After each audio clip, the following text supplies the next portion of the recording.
Hello ছোট্ট সোনারা, তোমরা কি করছো? আজ তোমাদের জন্য একটা নতুন গল্প নিয়ে এসেছি। এই গল্পের কাহিনী চরিত্র হলো বাবলু ও বাবলুর মা।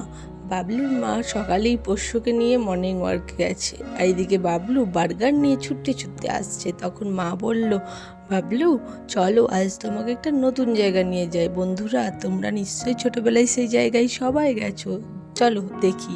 বাবলু এই কথাটা শোনার পরই খুব আনন্দ পেয়ে হাত নাড়াচ্ছিল, আর সঙ্গে সঙ্গে তাদের দরজা খুলতে খুলতে তারা এসে পৌঁছে গেল এক নতুন জঙ্গলে।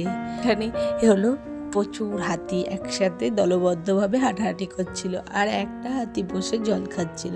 বাবলু এগুলো দেখতে দেখতেই চলে এলো ইঁদুরের কাছে। ইঁদুর তখন নাচছে, খুব আনন্দ করছে। তারপরে একটা কুকুরও ছিল, সেও খুব আনন্দ করছিল। বন্ধুরা, তোমরা তো বুঝতে পেরেছো বাবলুকে কোথায় নিয়ে এসেছে তার মা। বাবলু চলে এসেছে জুতে, মানে চিড়িয়াখানায়। চিড়িয়াখানাও নয়, এটা হলো জঙ্গল সাফারি, যেখানে পশু পাখি সব ঘোরাঘুরি করছে। জিরাফ দেখো কি সুন্দর জলের উপর দিয়ে হেঁটে হেঁটে যাচ্ছে। এইসব দেখে বাবলু খুব খুব খুশি হয়েছে। তারপর বাবলুকে নিয়ে তার মা চলে এলো আরেকটা জঙ্গল সাফারিতে, যেখানে বাঘ ছিল, আর বাঘ প্রচণ্ড রাগী। আর তারপরে একটা ম্যাও মানে বিড়াল ছিল, বিড়ালটা চুপ করে বসে আছে। দেখো, এখন বাবলু স্বপ্নে ভাবছে আমি ডাইনোসরের সঙ্গে ফ্লাই করছি।